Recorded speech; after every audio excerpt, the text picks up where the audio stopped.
Hello and how you doing, everybody? Today we are going to take a look at Pinocchio, or I suppose I should say Robert Zemeckis' Pinocchio. This is a live-action remake of the classic animated Disney movie starring Tom Hanks, Joseph Gordon-Levitt, and Benjamin Ainsworth. And I could start off with a plot summary like I normally do, but do I really have to? It's Pinocchio. I mean, if you're not familiar with this story, clearly you had no childhood. And the original is pretty much the Disney movie. I mean, it's not the very first, Snow White predates it, but it is arguably the most iconic. I mean, anytime you watch a Disney movie, whether it's in the theater or on DVD, on Disney Plus, what's the very first thing you hear?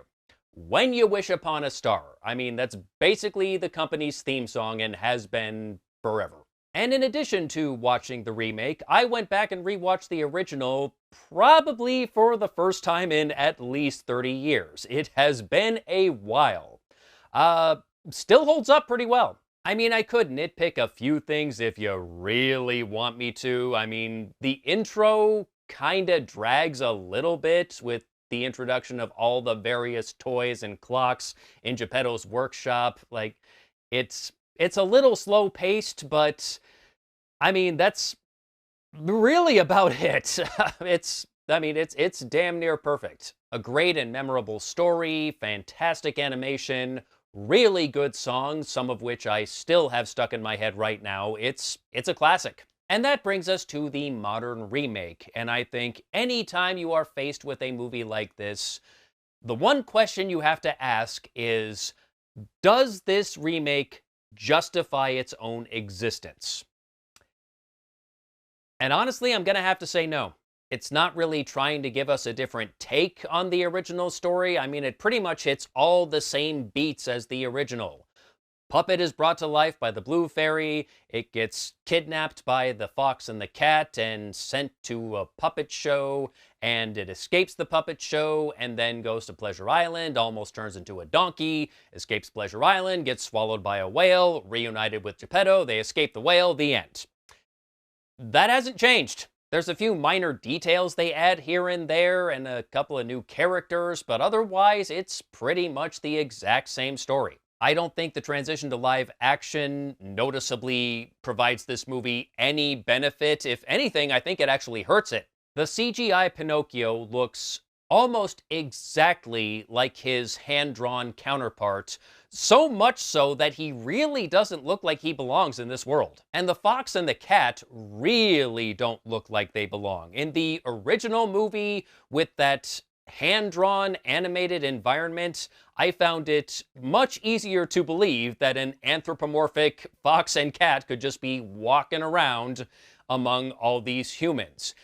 In the live action world, boy, it does not look right. I mean, I know these characters are not Disney creations. They're part of the original story. They are, in a way, supposed to be there, but it's still just, they look out of place. Even Jiminy Cricket doesn't look right. His head has this weird two-layer thing going on. I swear it almost looks like he's wearing a luchador mask. Pinocchio, always listen to your conscience. Cero miedo. There are a few other minor changes they made compared to the original, some of which are not bad. I mentioned earlier that the intro in the original drags a little bit. Pacing in the intro for this one is much better. This version also suggests the reason Geppetto so desperately wants Pinocchio to become a real boy is because he lost his own son years back, which actually makes sense. Were I in Geppetto's position, I would probably wish for the Blue Fairy to bring my own son back to life instead of giving life to this puppet, but maybe that's beyond her powers. I don't know. I don't know the rules. And in the Pleasure Island scene, when Pinocchio starts turning into a donkey, his ears and his tail are actually made of wood, which I don't think was the case in the original, and I thought that was actually a clever touch. But sadly, most of the changes don't really benefit the movie, even if the changes aren't necessarily bad in and of themselves.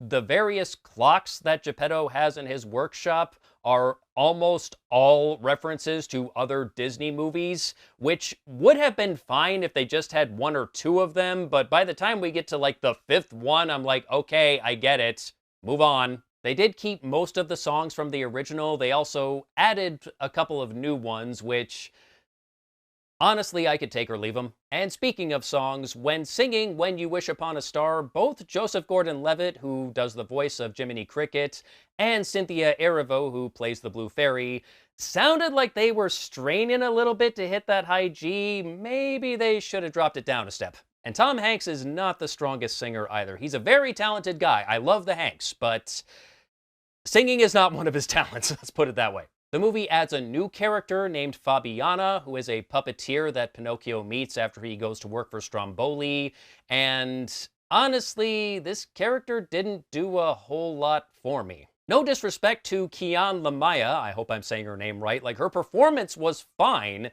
it's just the character didn't really amount to much except padding the runtime. And really, all the performances were great. I have no complaints about the acting at all. That was top notch. The bit with Honest John and Gideon was also padded out. Like, first they try to convince Pinocchio to go along with them, and initially he tells them to get stuffed and actually goes off to school. But then he gets to school and they kick him out because, silly puppet, schools are for kids.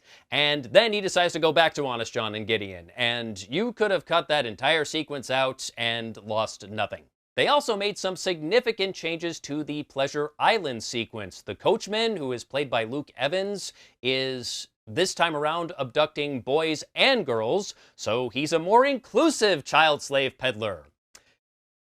Good for him, I guess. And the most noticeable change is the kids are not smoking and drinking anymore like they were in the original. There are no cigars or any tobacco products of any kind, and the beer has been replaced with root beer. They are very careful to spell out that it is root beer. There's no booze here. And I really think that was a mistake. I mean, I understand that they don't want to glamorize underage smoking and drinking. I get that. Totally get that. But that's not really what the original was doing. If anything, it was doing the opposite. It was showing you that if little boys start smoking and drinking, they're gonna turn into jackasses. Literally. And even in the year of our Lord 2022, I think they could have kept that in there and still made it clear that little boys and girls smoking cigars and drinking beer is bad, actually. And without all of that, the only bad thing the kids are doing is rampant vandalism. There is a whole lot of kids breaking stuff. But they've been given permission to break all of the stuff that they're breaking, so is that really a bad thing? I'm not buying it. Overall, Robert Zemeckis' Pinocchio is not a bad movie. It's perfectly fine. But it's a far cry from the original, and like I said, it really does not justify its own existence. And now that I've seen it, I understand why they decided not to release this to theaters and instead put it on Disney+. And if you have Disney+, I mean, it's not gonna cost you anything except a little under 2 hours of your time, but the original is also on Disney+, and you might as well just watch that instead. And that's all I have to say about Pinocchio. Till next time, take care.